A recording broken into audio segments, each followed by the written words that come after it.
আসসালামু আলাইকুম এভরিওয়ান, কেমন আছো তোমরা সবাই? আশা করি সবাই অনেক ভালো আছো।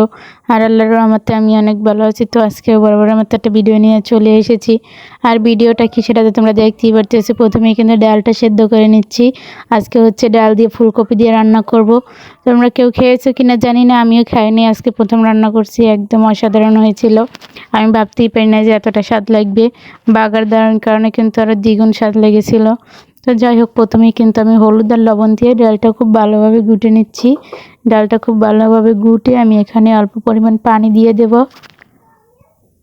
পানি দিয়ে দিয়েছি, এবার খুব ভালোভাবে নাড়িয়ে চাড়িয়ে এর ভিতর দিয়ে দেবো কিছু কাঁচামরিচ।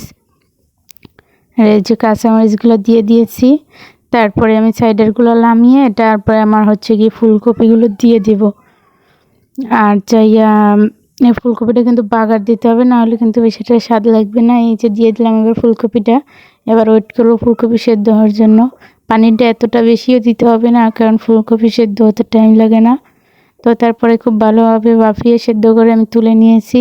তারপর হচ্ছে গিয়ে যেখানে বাগার দিয়ে দিয়েছি, বাগারে কিন্তু অবশ্যই শুকনো মরিচ দেওয়ার চেষ্টা করবেন, তাহলে কিন্তু আলাদা একটা ফ্লেভার আসে শুকনো মরিচের। তো এই যে সুন্দর লাল লাল করে ভেজে তারপর হচ্ছে গিয়ে আমি ফুলকপিগুলো দিয়ে দিয়েছি। আর তারপর নাড়িয়ে চাড়িয়ে আমি এখন হচ্ছে দিয়ে দেবো ধনেপাতা, কারণ আগে দিয়ে দিলে বাগারের ধনেপাতার কোনো ফ্লেভার পাওয়া যেত না। তাই এই যে এখন দিয়ে দিলাম। আর এবার নাড়িয়ে চাড়িয়ে খুব ভালোভাবে কিছুক্ষণ বলক করে তারপর তুলে নেব। তো তোমরা কিন্তু চাইলে বাসায় এবার ফুলকপি রান্না করে খেতে পারো। আমার দ্বারা মনে হয়েছে অনেক ভালো লাগে। আজকে হচ্ছে গিয়ে আমি পুঁটি মাছ আর ডাল রান্না করব।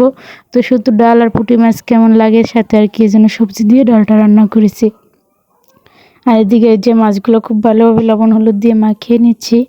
এবার একটা কড়াইতে তেল গরম করে মাছগুলো দিয়ে দেবো একটা একটা করে।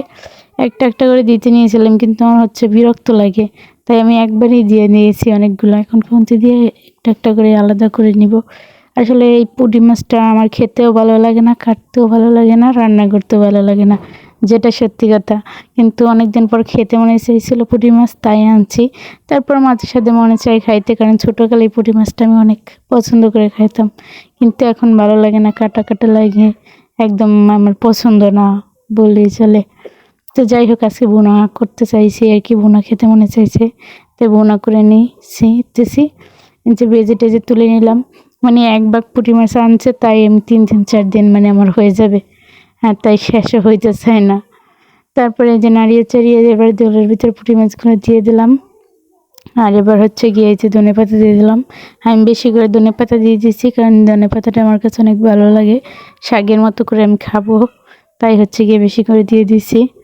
তোমরা কে কীভাবে মাছের ভিতরে ধনেপাতা পছন্দ করে খাও, অবশ্যই আমাকে কমেন্ট করে বলে যাও।